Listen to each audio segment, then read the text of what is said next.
लेकिन मैं कह रहा हूँ ना कि पूरी तरह से आदिवासी और कुर्मियों को अपनी राजनीतिक रोटी सेकने के लिए, अपने राजनीतिक कार्यों को करने के लिए, अपने आप को चेहरा बनाने के लिए षड्यंत्र के तहत कुर्मी आदिवासियों को लड़ाया जा रहा है। इसमें कोई मुद्दा नहीं उन लोग की जो वो ये विरोध करने का। ये हमारा संवैधानिक अधिकार है। हम संवैधानिक अधिकार के आधार पे हम लोग ये लड़ाई को लड़ रहे हैं। आप हमारा इतिहास उठा कर देख लीजिए, हमारा पूरा जीवनी उठा कर देख लीजिए। हम लोग का पूरा कुर्मी समुदाय शुरुआती दौर से ही कुर्मी एसटी में शामिल था। इसमें कुर्मी, मुंडा, संताल जितना थे वो सब एसटी सूची में, ट्राइब्स में थे। तो आज हम लोग को किसी तरह उस समय हम लोग को साइड कर दिया गया। कुछ कारणवश हम लोग उस समय के लोग वंचित थे, पढ़ाई लिखाई में असक्षम थे, हम लोग को जानकारी नहीं था, जानकार थे, इस कारण से हम लोग वहाँ से हटा दिया गया। आज वही पीढ़ी फिर से जानकार हुई है, वही पीढ़ी आज पढ़ रही है, अपने इतिहास को जब खंगाल रही है। तो मुझे पता चल रहा है कि हम आदिवासी सूची में हुआ करते थे, अचानक से जब हम लोग पैदा हुए तब BC1 में पैदा हो गए। ये हम लोग के लिए दुर्भाग्यपूर्ण बात हो जाए। उनका हकमारी का कोई बात ही नहीं। क्यों उनका हकमारी करेंगे? अगर हम जब झारखंड राज्य को आदिवासी राज्य घोषित किया जा रहा था, आदिवासी राज्य के नाम पे जब झारखंड लिया जा रहा था, उस समय हकमारी की बात नहीं आ रही थी। उस समय कुर्मियों भाइयों की हकमारी नहीं आ रही थी कि कुर्मी भाई मेरा हक छीन लेगा, कुर्मी भाई मेरा हक ले लेगा। उस समय कुर्मी भाइयों को एक साथ मिला दिया गया। कुर्मी महातो मांझी भाई भाई करके हम लोग साथ में हाथ करके झारखंड राज्य आदिवासी सूची में डाल दिया गया। तो आज हम लोग भी मांग कर रहे हैं। अगर देखिए, इसमें एक लॉजिकल बात मैं बताना चाहता हूँ। 5वीं अनुसूची की बात कर रहे हैं। अगर कुर्मी 26% है, आदिवासी 28%, दोनों मिल जाते हैं तो हम लोग 54%, 50% आदिवासी बहुमूल्य क्षेत्र हो जाएगा। तो इस 6वीं अनुसूची में आ जाएगा। त्रिपुरा, 4 स्टेट है ना जी, कुछ क्षेत्रों में हम लोग 6वीं अनुसूची में, तो झारखंड 6वीं अनुसूची में आ जाएगा।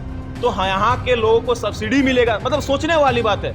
यहाँ के लोगों को 90% सब्सिडी मिलेगा, 10% टैक्स फ्री मिलेगा। तो लोग यहाँ पे ज्यादा लाभ ले पाएंगे, यहाँ के झारखंडी के लोग ज्यादा फायदा ले पाएंगे। ये भी एक तो तर्क हो सकती है। लेकिन इसमें देखिए, वही लोग विरोध कर रहे हैं जिनको राजनीति में जल्द आना है, जिनको राजनीति चमकाना है, जिनको धांधली करना है, जिनको जमीन दलाली करना है, चेहरा बनाना है। और वैसे जो पढ़े लिखे शिक्षित हैं वो कभी कुर्मी को आदिवासी एसटी शामिल होने से विरोध कभी नहीं करेंगे। सुरेश सिंह बेसरा को देख लीजिए, इससे पहले जयपाल सिंह मुंडा को देख लीजिए, राजेंद्र मुंडा जी को देख लीजिए। उन लोग सबने एक्सेप्ट किया है कि नहीं, कुर्मी एसटी सूची में था, कुर्मी को एसटी में शामिल करना चाहिए। यहाँ तक शिबू सोरेन, यहाँ तक हेमंत सोरेन ने जब अपना सरकार बनाने वाला था तब साइन किया था कि नहीं, कुर्मी को एसटी में शामिल करेंगे। आज आएंगे इन लोग तो जमीन दलाल आके हम लोग को बताएंगे कुर्मी एसटी में शामिल होगा कि नहीं होगा।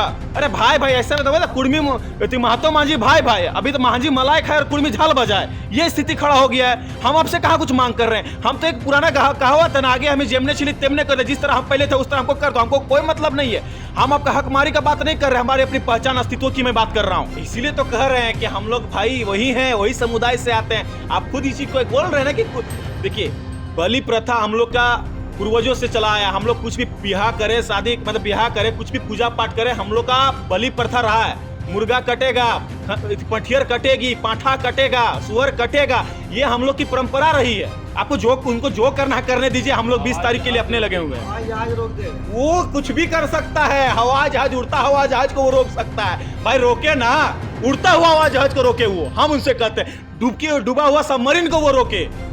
हम रोके ना भाई, जहां उसको जियो इच्छा करे। किसी की इच्छा को थोड़ी मार सकते हैं, किसी की इच्छा का पूर्ति करना चाहिए। हवा जाए, उड़ता हवा जाए, उनको रोकने के लिए बोलिए। जी हाँ, ये कुर्मी समाज का लड़का आदिवासी बनने के लिए आदिवासी पैदा होना पड़ता है। और हम आदिवासी पैदा हुए, हमारा DNA में आदिवासी है।